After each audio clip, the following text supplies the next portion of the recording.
Lima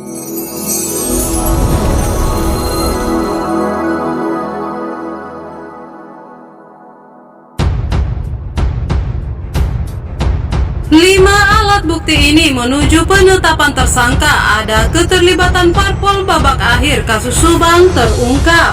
Namun sebelum lanjut di pembahasan, mohon subscribe channel ini dulu agar channel ini makin berkembang. Bila sudah, mari simak videonya.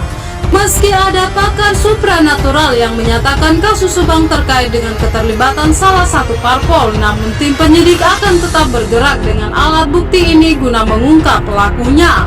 Saat ini kasus Subang sudah masuk babak akhir dan akan segera terungkap. Meski apapun motifnya, apakah benar ada keterlibatan parpol, hanya alat bukti ini yang akan mengarah kepada tersangkanya.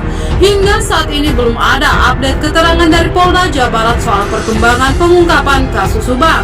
Tetapi berkaca dari keterangan sebelumnya, ternyata tanpa banyak diketahui media, tim penyidik ternyata terus bekerja tanpa henti. Dikutip dari channel YouTube Anjas di Thailand berjudul "Pelaku Tak Tenang, 5 alat bukti inilah buat mereka resmi jadi tersangka", diunggah beberapa waktu yang lalu. Dalam analisanya, Anjas menilai ada 5 alat bukti yang digunakan tim penyidik untuk mengarah kepada tersangkanya sehingga kasus Subang segera terungkap. 1. Alat bukti berupa keterangan saksi. Jumlah saksi kasus pembunuhan Subang bertambah dari semula 25 orang menjadi 126 orang. Bahkan ada sejumlah saksi yang sering dipanggil sampai lebih dari 10 kali dipanggil. Yang kedua, alat bukti berupa keterangan ahli. Dengan alat bukti berupa keterangan dari berbagai ahli ini menjadi harapan tinggi untuk mengungkap kasus Subang ini. Mabes Polri pun sudah mengirimkan ahli forensik, tim Inavis, bahkan BIN dan banyak lagi yang kemampuannya tidak usah diragukan. Yang ketiga, alat bukti berupa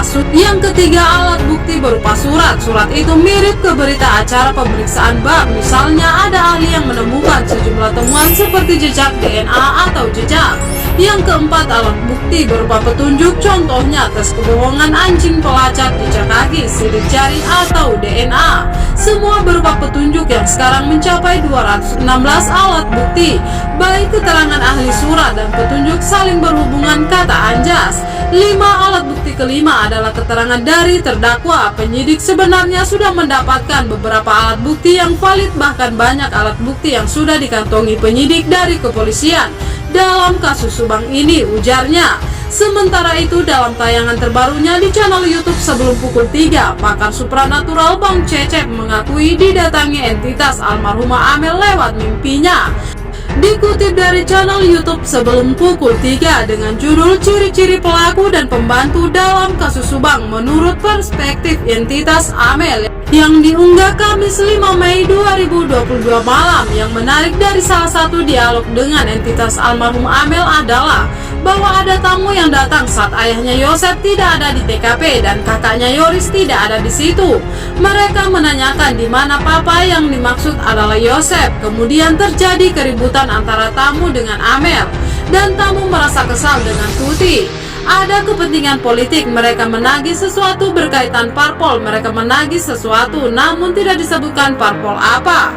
Almarhumah Amel mengatakan bahwa tamu yang datang malam itu berkata bahwa Ibu Tuti ingin membocorkan informasi yang berbahaya buat mereka. Bagaimana tanggapan kalian? Jangan lupa like, komen, dan tekan tombol subscribe-nya. Terima kasih sudah nonton video ini. Sampai jumpa di video pembahasan selanjutnya.